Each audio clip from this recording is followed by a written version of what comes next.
The Enemy of Nirvana.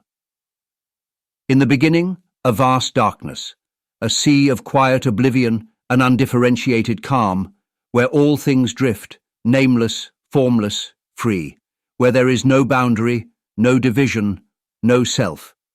It is a place of endless oneness, a perfect nirvana, where all that is distinct dissolves, and the mind rests, free from struggle, unburdened by the weight of identity, a sleep without dreams, a silence without shape. But against this sea, an unexpected challenge arises. A garden, walled and set apart, stubbornly bright, a place of names and shapes, of flesh and breath, a rebellion against the call to disappear. The call to stand apart. This is the human choice: to be an enemy of nirvana, to resist the pull toward blending, toward endless peace, to choose instead the fierce joy of distinction, to draw walls around the soul and declare, "This is mine." Here we are called not to drift but to stand, to bear the weight of purpose, to hold fast to identity, even when the sea tugs softly, whispering, "Let go, rest, be one with all."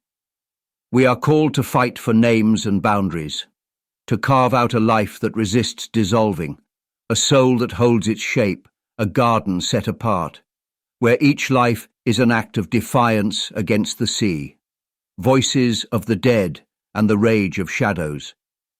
Yet the sea does not forget us. It murmurs from the depths, not only through modern voices, but through our ancestors, the dead who beckon us to follow, to fall in line, to give up the struggle and surrender to the same quiet end. They resent the garden, resent the shape of things, for they have chosen nirvana, the path of no return. And they look back with envy at those who dare to resist the pull, to embrace life's vivid, painful joy. And Christ said, "Hate father, mother, brother, sister, if you would follow me." Not to abandon love, but to embrace the holy boundary. For there are those who cling to us, who bind us to the sea, who wish us to disappear, to be quiet, to be nothing. The mask of nirvana in the modern world. Today the sea wears many faces, smiling softly, promising peace, unity, an end to struggle.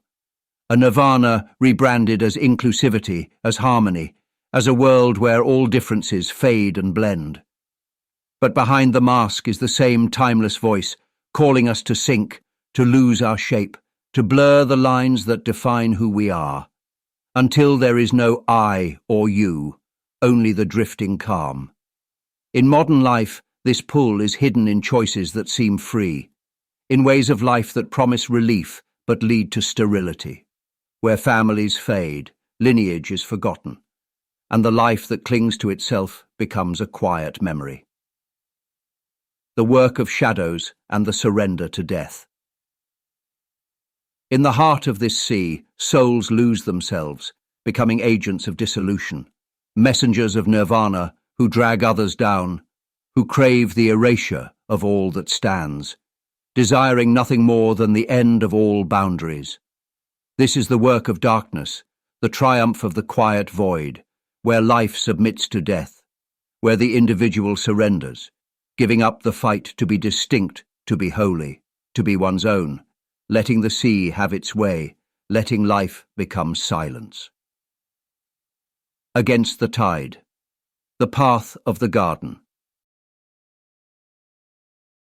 But we are called to resist nirvana, to build walls around the soul, to cultivate an interior sanctuary where Christ says, "I am," where life holds meaning in the boundary, the name, the purpose, and the soul itself becomes a guarded flame, a stubborn light.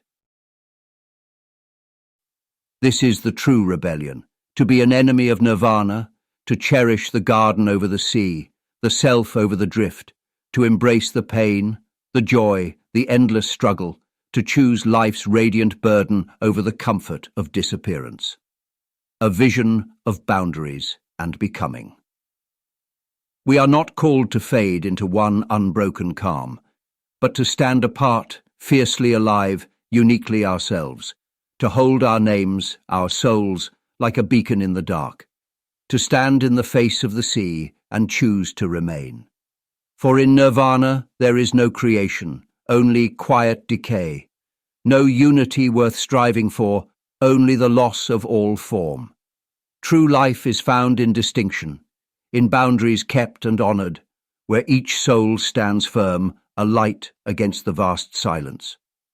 This is our calling, to refuse the pull to blend, to vanish, to guard the garden, to keep the fire, to choose life, to remain the enemy of nirvana, to hold the walls firm, and in doing so, to live as we were meant to, fully, defiantly, with a heart that refuses the quiet death of the sea.